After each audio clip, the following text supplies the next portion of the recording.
치질 수술은 여름이 좋을까요? 겨울이 좋을까요? 참 진짜 수백 번 많이 받아본 질문 중에 하나인데 일반적으로 환자분들은 여름을 꺼리치는 것 같아요. 그래서 저희가 보통 겨울에 주로 환자들이 많이 오시고 그다음에 환자분들께서 그런 거는 이 환경적으로 좀 추위가 있고 이런 것이 이제 별로 이렇게 우리 건강에 몸에는 이렇게 좀 이게 스트레스가 되니까 아마 치질도 많이 증상이 좀 심해지지 않나 싶은 경향도 있는데 제가 그 받은 질문에 대해서 대답을 하자 그러면 여름이나 겨울이나 상관은 없습니다. 다만 제가 생각하기에는 좌욕을 해주는 것이 대개는 수술을 하고 나서 필요하거든요. 근데 좌욕을 잘 할 수 있는 상황이 더 중요한 것 같아요. 그러려면 휴가가 길거나 그래서 주로 여름방학 때나 겨울방학 때 하는 거고 아니면 추석 연휴 아니면 구정 연휴 이때는 상당히 저희가 이제 한 며칠 동안이라도 수술하고 나서 환자분들께서 4, 5일 동안 편안하게 회사 걱정 안 하고 좌욕하고 쉴 수 있지 않습니까? 그럴 때가 가장 좋은 것 같습니다. 치루는 그러면 질환이기 때문에 극단적인 예를 들자면 암이 여름에 잘 생기고 봄에 잘 생기고 이런 게 없지 않습니까? 그렇기 때문에 치루는 그런 어떤 변화가 없이 계절의 변화를 타지 않습니다. 반면에 치핵이나 치열은 어떤 상황이 어떤 스트레스가 심한 상황 이럴 때 이제 주로 증상이 많이 나타나는 경향이 있거든요.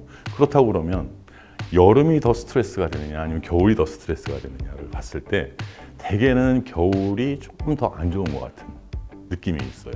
그래서 환자분들도 주로 이제 생기는 증상이 겨울에 많이 옵니다. 하지만 어떤 경우는 일단 여름에 휴가를 너무 과격하게 갔다 왔어요. 너무 힘들게 갔다 왔어.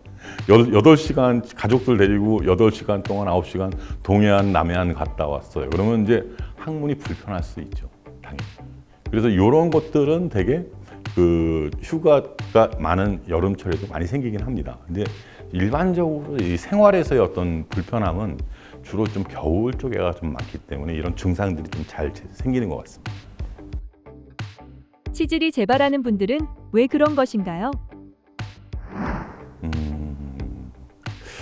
이제 치질이라고 하면 예전에 또 이제 좀 복습하는 차원에서 치질은 치자는 이제 항문 병에 대한 치자고 질자는 이제 질환할 때 질자 아닙니까? 그래서 항문 질환들이 상당히 많아요.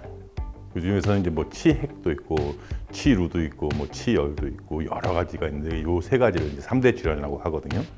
그래서 재발을 한다 그러면 치열 증상이 재발하는 것인지 치핵 증상이 재발하는 것인지 치루 증상이 재발하는 것인지에 따라서 종류별로 조금씩은 다릅니다. 그래서 하나의 예를 들자 그러면 치핵 같은 경우는 재발하는 경우는 일단은 화장실에 좀 오래 앉아 있는 어떤 습관을 가지신 분들이 주로 많이 생기겠죠.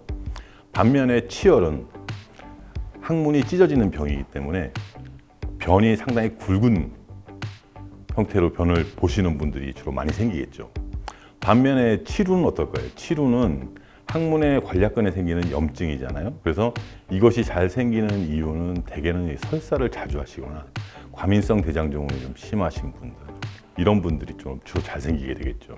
그래서 잘 재발하는 증상은 평상시에 생활하는 어떤 습관 속에서 이게 배변을 갖다가 계속 지속적으로 안 좋은 습관을 많이 가져가기 때문에 자꾸 재발하는 것 같습니다. 관리는 증상을 갖다 좀 완화시키는 것이 제일 1번이겠죠, 그죠?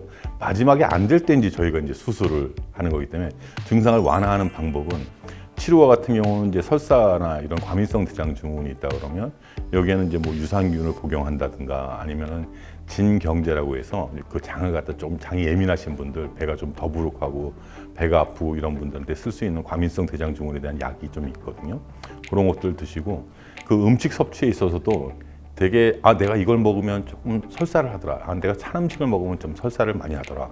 이런 것들은 조금씩 피하면 되고 기름진 음식을 먹으니까 또 설사를 하더라. 이런 것들은 조금 양을 갖다 좀 줄이는 게 좋겠죠. 그리고 이제 변비가 있으신 분들은 일단 제가 생각하기에 현대 사회에서는 다이어트도 하나의 중요한 테마 중에 하나지 않습니까? 그래서 식사를 좀 줄이는 경향이 좀 있으신 것 같아요. 체중을 조절하시고 이런 것들, 특히 여성분들 이런 분들은 이제 변비가 올 수 있는 그 찬스가 많거든요.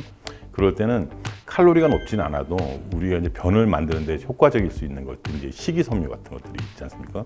그런 것들 갖다 적당하게 한번 섭취를 해보시는 것이 변비를 줄이는데 상당히 좀 도움이 될 것 같아요. 그리고 치액은 일단 화장실에 저희 환자분들도 많이 얘기하는데 시계 가지고 들어가서 5분 이상 안 하겠다 하는 어떤 의지를 가지고 하시는 게 좋고, 또 한 가지는 제 이제 요것도 이제 환자분들께서 잘 고치기 어려운 것 중에 하나인데, 그 내가 변을 완전히 시원하게 깨끗이 비워야겠다 이런 걸 갖다 조금 너무 이렇게 그 집착을 하시다 보면 화장실에 있는 시간이 좀 길어질 수밖에 없거든요.